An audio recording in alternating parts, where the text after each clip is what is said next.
So this weekend we had the MTG Pro Tour for Battle for Zendikar, and oh my god! So in first place we had, by the way, spoilers, fucking spoilers. Kazuyuki Takimura came in first place with Abzen, and he wrecked everybody. Second place we had Ryoichi Tamada. He came in second place with Jeskai, which is super great because we haven't seen a Jeskai since right whenever Khans of Tarkir came out. Right about then was whenever we saw Jeskai tokens. But alongside the Fate Reforged and Dragons of Tarkir being released, we had Abzen taking over the field, as well as like Green-White Mastery and more mid-rangey decks, as well as Atarka Red. But the reason why Jeskai wasn't performing really well was because of Sea Drino. I was waiting for that card to be mentioned. I was like, it's like Abzen is doing well. I wonder what cards are running. That's what I was trying to get out this too. Interestingly, Sea Drino wasn't one of the most common cards in the top 10 for cards played for the Pro Tour. That's weird. What was the most popular? Most popular, Hangerback Walker, with a total of 210 copies in the top 8. No, not the top 8. My apologies. In the top or in the Pro Tour, 210 copies across all the decks, with a total of 55% show rate in a deck. What did it do? Yeah, what does it? It's a XX artifact, and it's a 0/0, but it gets +1/+1 counters for X. And then it has pay 1 and tap it, put a +1/+1 counter on it. Then it has, whenever it dies, you put 1/1 Thopters with flying onto the battlefield for each +1/+1 counter on it. Cool. It is super powerful. Yeah, it's really good. Double board wipes. Now, at second place with about a 16% swing, we have Jace Spring Prodigy with 155 copies, but only showing up in 39% of the decks. Okay, Jace Friends Prodigy is the format all-star for Battle for Zendikar so far. As of right now, he's eclipsed the Mind Sculptor in price. And I'm like, Alright, so what does Vern do? The Jace Friends Prodigy, he's one of the new flip walkers.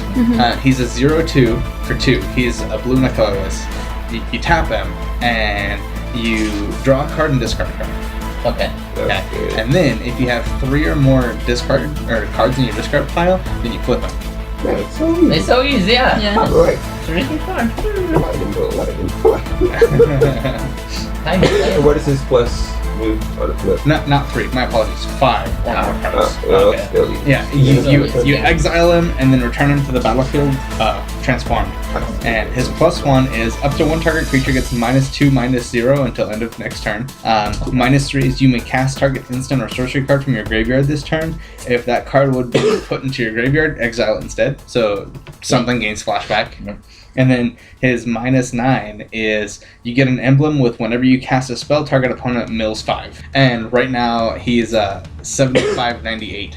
Oh, Jace went down. Okay. I was like, well, he's over 100. No, the Mind Sculptor is 90 right now, but just a little bit before the Pro Tour, probably 2 weeks ago, the Vryn's Prodigy Jace was up over $80, and the Mind Sculptor was down about $80. I bet Chond is number 3 card that showed up the most as the best. Do you have the number 3 card? Yeah, I do. No. The number 3 card is Gideon, ally of Zendikar. This Gideon premiered in Battle for Zendikar, and he's a powerhouse. That's what I just want to say. with 2 or more. No. This is just a straight up Planeswalker. He's 2 colorless, 2 white, and he has +1 until end of turn. He becomes a 5/5 with indestructible and prevent all damage to him. He has a 0, which is put a 2/2 Knight ally creature token onto the battlefield. That's Oh, wow. And then his -4 is you get an emblem with creatures you control get +1/+1. emblem. Yeah. And he starts with 4 loyalty. So you play him. You play him, Attack and then, 5. no, because he still has summoning sickness. So you play him, make a knight. To protect him, Yeah. But that Gideon showed up, had 138 copies across the Pro Tour, and it showed up in 42% of the decks. Especially Jeskai too. Yeah. Super great. Actually, the Gideon didn't show up in very many of the Jeskai builds, interestingly enough. You had Takimura with Abzan. He was running pretty traditional Abzan. And then you had Tamada with Jeskai, and he was running pretty traditional Jeskai. The most interesting development so far is the implementation of a deck called Jeskai Black. I bet I know what colors this is. yeah, it's pretty simple. Jeskai is the color combination. It's red, white, blue, or American, and then Jeskai Black is the addition of black. Basically, you only splash black for one card. It's called Crackling Doom. You know, favorite removal spell that's super fucking annoying. It is super great. That fucking card. Super great. It's target player sacks a creature, and then he takes some sacks creature with highest toughness or power. I know it's highest on one of those. I used to hate playing against Smarty players that play that bullshit. It deals 2 damage to each opponent. Each opponent sacrifices a creature with the greatest power he or she controls. Super powerful. Now, the only problem with it was it didn't really have a place in Standard prior to right now because of decks such as Jeskai Tokens. Where they just where they just had like a zillion tokens, and then you were like Crackling Doom. Black Sun thing for that goddamn board.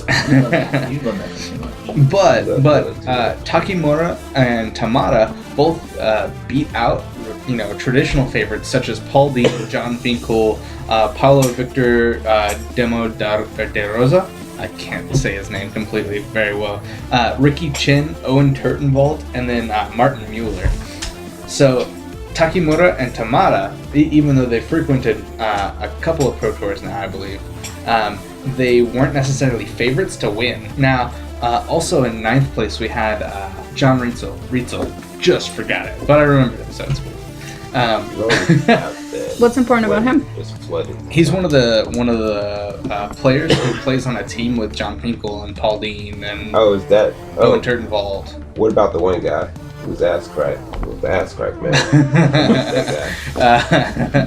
He recently got unbanned, but he didn't win anything. He has not won himself an invite to the Pro Tour. He should have just got an honorable mention. But we saw traditional reappearances of Abzan, Jeskai, Atarka Red, the Green-White Megamorph deck, Jeskai Tokens for the first time in a long time. Wait, what is Atarka Red? Atarka Red, it's a green-white. Basically, it's Red deck wins. Red deck wins, but it's Atarka Red. So it's green and red, and it's red deck wins.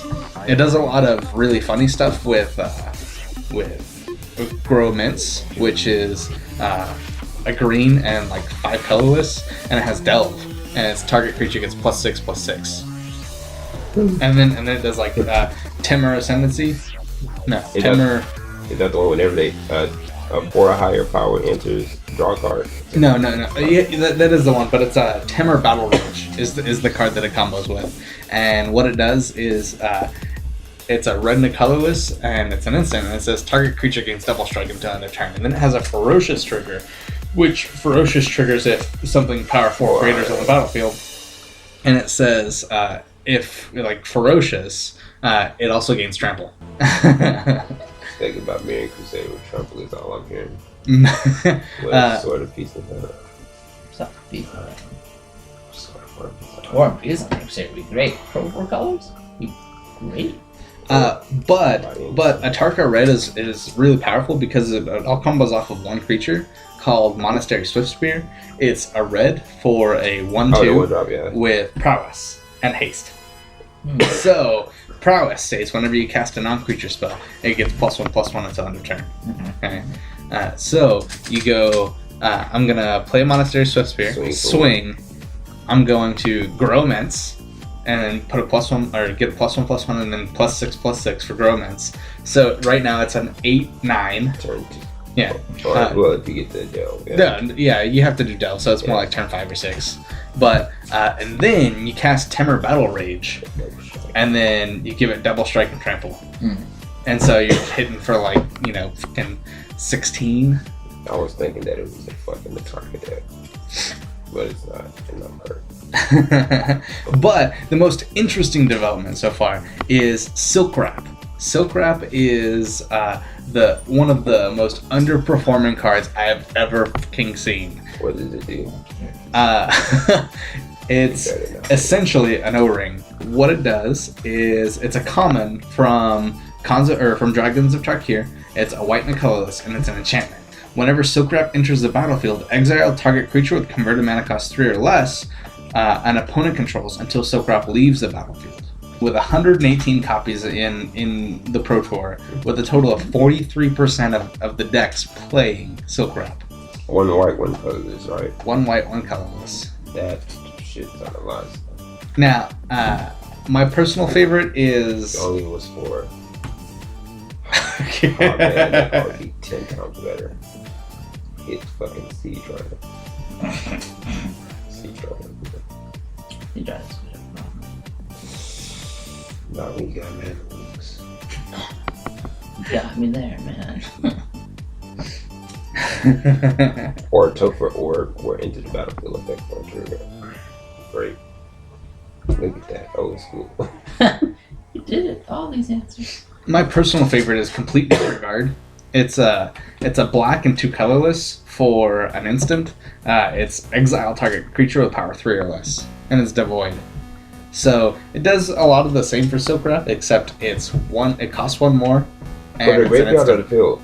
From the field. That's better because fucking can't get destroyed.